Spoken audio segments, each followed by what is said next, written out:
নমস্কার, আপনারা সবাইকে কেমন আছেন? সেদিনকে বাজার থেকে না খুব তাজা তাজা কতগুলো ঢ্যাঁড়স নিয়ে এসছে। ঢ্যাঁড়সগুলো দেখেই ভীষণ ভাল লাগছিল। গরমকালে মানে ঢ্যাঁড়স খুব হয়, মানে তাজা হয়, কিন্তু এখনও দেখছি বেশ বাজারে ভালো ঢ্যাঁড়স হচ্ছে। তাই ভাবলাম কি করি। এদিকে দেখলাম ঘরের মধ্যে চিংড়িও রয়েছে। ঢ্যাঁড়স, চিংড়ি, তাহলে তো একটা ভালোই কম্বিনেশন হয়ে যায়। এইটা ভেবে ভাবলাম ঢ্যাঁড়স দিয়ে চিংড়ি দিয়েই করি। আর চিংড়ি মাছটা তো এমন একটা জিনিস, যার সাথেই দেবে তার সাথেই দোস্তি। মানে সবার সাথেই চিংড়ি মাছকে মানিয়ে যায়, এমন একটা ব্যাপার। তাই জন্য ভাবলাম চিংড়ি যখন আছে, চিংড়ি তো সব কিছুতে দিয়ে খাওয়া যায়। আর এই ঢ্যাঁড়সের ভাজা, ঢ্যাঁড়স আলুর তরকারি, ঢ্যাঁড়স সর্ষে থাক, তার থেকে ভেন্ডি দিয়ে চিংড়ি দিয়েই করি, এটাই ভাবলাম। তাই জন্য প্রথমেই আমি ভেন্ডিগুলোকে ভালো করে কেটে নেব। যেমন করে একটু প্রথমে ধুয়ে নেবেন, যখনই ভেন্ডি করবেন তখনই ভেন্ডিগুলোকে না ভালো করে ধুয়ে নেবেন। তারপরে যা খুশি যেটা আপনি করবেন সেই হিসেবে কেটে নেবেন। এবার আমি দেখলাম ভেন্ডি তো অল্প, তার জন্য আমাকে একটু আলু নিতে হবে, কেননা চিংড়ি দিয়ে করলে সবারই পছন্দ হবে, তা অল্প হয়ে যাবে। তাই জন্য একটু আলু সরু সরু করে কুচিয়ে নিলাম। এবার আলু কুচিয়ে নিয়ে আলুটাও আমি ধুয়ে নিয়েছিলাম, মানে ছাড়িয়ে ধুয়ে নিয়েছিলাম। এরপর এর ভেতরে আমি ভাবলাম একটুখানি পেঁয়াজ কুচি, রসুন কুচি সব দেব। তাই জন্য এইগুলো আমি পেঁয়াজটাও ধুয়ে নিলাম। এখন পেঁয়াজগুলো খুব আসছে, মানে কেমন একটা ওপরে কালো কালো আসছে। যাই হোক, পেঁয়াজটাও ধুয়ে নিই, তারপরে কেটে নিলাম। কাটার আগেই সব কিছু ধোয়া ভালো, কেন পেঁয়াজ টিয়াজ তো কাটার আগেই ধুই আমরা। তারপরে রসুন কুচি, কাঁচা লঙ্কা কুচি, একদম মানে শুকনো লঙ্কা দেবো না, কারণ শুকনো লঙ্কা এইসব জিনিসে আমার মনে হয় এইসব জিনিসে শুকনো লঙ্কা দিলে ভালো লাগে না। আর এসব কালো জিরে ফোড়ন এইসবের সাথে না মানে কাঁচা লঙ্কাটাই খুব ভালো যায়। রসুন কাঁচা লঙ্কার গন্ধটা সত্যি খুব ভালো লাগে। এরপরে চিংড়ি মাছের যথারীতি দেখলেন ভালো করে ধুয়ে নিয়েছি। আর যেমন করে চিংড়ি মাছ ধোয়া তো কাউকে আর শেখাতে হবে না, আমরা জানি সবাই, যারা আমরা চিংড়ি মাছ খাই প্রত্যেকে জানি, যারা না খায় তারাও জানে। দেখে দেখে সবাই এখন হয়ে গেছে যে কী করে চিংড়ি মাছ কাটতে হয়।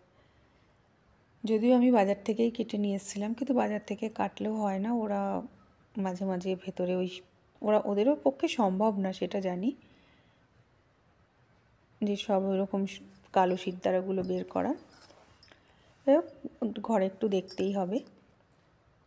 তারপরে আমি কড়াইতে তেল দিয়ে ভালো করে এগুলোকে আলু আর ভেন্ডিটাকে ভেজে নেব। হ্যাঁ, একেবারে করব না, আমার ইচ্ছা করে আলু ভেন্ডিটাকে ভেজে নিলাম, কারণ ভেন্ডিটাকে ভাজলে না খুব ভালো লাগে। মানে একেবারে দিয়ে দিলে ভেন্ডির মধ্যে একটা হরহরে বা পিচ্ছিল যে একটা ভাব থাকে না, দেখুন একসাথে সেদ্ধ করলে অনেক সময় ওইটা ভেন্ডি হয়তো বেশি হয়ে গেল, নরম হয়ে গেল, সেটা ভালো লাগে না। ভেন্ডিটা একটু শক্ত শক্ত থাকবে, মানে ভেতরে সেদ্ধ হবে কিন্তু ওইটা হয় মানে একদম হরহরে হয়ে যাবে না, তাহলে কিন্তু সবজি খেতে ভালো লাগবে, সে যে কোনো সবজি। তা না হলে তো আমরা ভেন্ডি ভাজাই ভেন্ডি সেদ্ধই খেতে পারি, ওই জিনিসটা যদি আমরা খেতে চাই। তরকারিতেও বড় ওই জিনিসটা হলে ভালো লাগে না।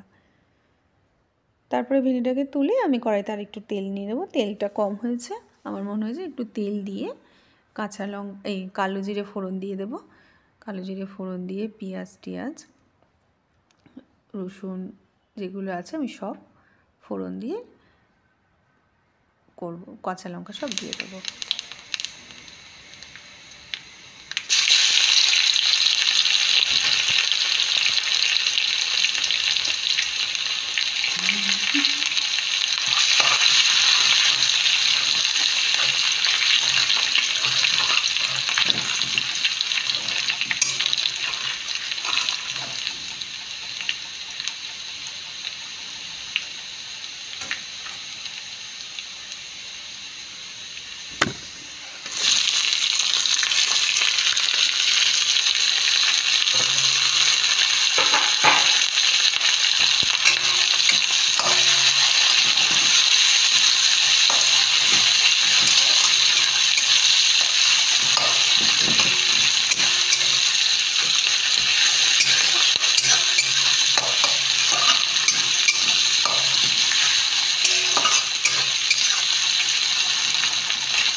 এইভাবে সব কিছু ভেজে নেওয়ার পর আমি চিংড়ি মাছগুলোকেও দিয়ে দেবো এর ওপর থেকে।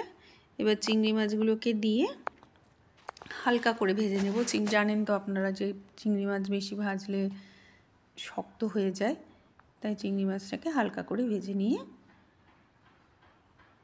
যা আমার কাছে একটু মশলা দেওয়ার আছে, হলুদ, নুন, এগুলো সব দিয়ে নেব। আর কিচ্ছু মশলা আমি দিইনি।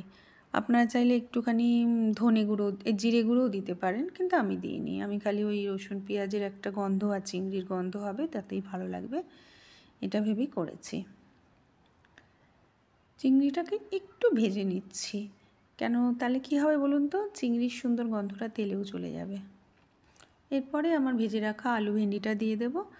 আলু আর ভেন্ডিটা দিয়ে কী হয় বলুন তো, বেশিক্ষণ করতে লাগবে না তো, কিন্তু আলু ভেন্ডিটা দেওয়ার পর না একটু ঢাকা দিয়ে রাখলে ভালো হবে। আর এখানে আমি বলে রাখি, আমার চ্যানেল হচ্ছে বুলবুলস রান্নাবাটি। প্লিজ আমার চ্যানেলটাকে আপনারা সাবস্ক্রাইব করে দিন, আর আমার রেসিপি যদি ভালো লাগে আর একটা করে কমেন্ট করে দেবেন, তাহলে আমার ভালো লাগবে। আর যদি আপনাদের মনে হয় যে কোনো কিছু প্রয়োজন আছে আমার রান্না এখানে এটা দিলে ভালো হতো, প্লিজ আপনারা আপনাদের সাজেশন বলতে পারেন, তাহলে আমিও সেই হিসাবে করতে পারি। আমিও নতুন নতুন অনেক কিছুই শেখা যায়। এবার আমি একটুখানি কিছুক্ষণের জন্য ঢাকা দিয়ে রেখে দেবো। ঢাকা দিলেই দেখবেন একটু জল তেল বেরিয়ে গেছে, দেখুন বেশ একটা সফট ভাব হয়ে গেছে, মাখো মাখো। ব্যাস, আমি আর বেশি কিছু করতে চাইছি না, নরম করতে চাইছি না, তাই জন্য আমি এমনি রেখে দেব। শুধু একটু নুন মিষ্টি দেখে নেবেন, একটু মিষ্টি দেবেন। মিষ্টি দেওয়াটা মনে হয় আমি দেখাইনি, যদিও একটু মিষ্টি দেবেন, খুবই কম দেবেন, যেহেতু মাছ দিয়ে করছি। নিরামিষ করলে একটু বেশি মিষ্টি দিতে হয়। দেখুন আমার ভেন্ডি কিন্তু নরম হয়ে গেছে, কিন্তু গলে যায়নি, ঠিক এই জিনিসটাই করবেন। তারপরে আমি এটাকে একটা বাটিতে তুলে সার্ভ করার জন্য আমার এখন সবজি রেডি হয়ে গেল। এবার আমি এটাকে তুলে রেখে দেব। এটা আপনি গরম গরম ভাতের সাথেও খাবেন, কেউ যদি চায় রুটির সাথেও খেতে পারে। রাত্রে রান্নাটা খুবই এটা ভালো, তাই জন্য রুটির সাথেও ভালো খাওয়া যাবে। আর চিংড়ি মাছটা দিয়েছি বলে আমি বলছি গরম গরম ভাতের সাথে খাবেন, প্লেন রাইসের সাথে খাবেন, খুব ভালো লাগবে।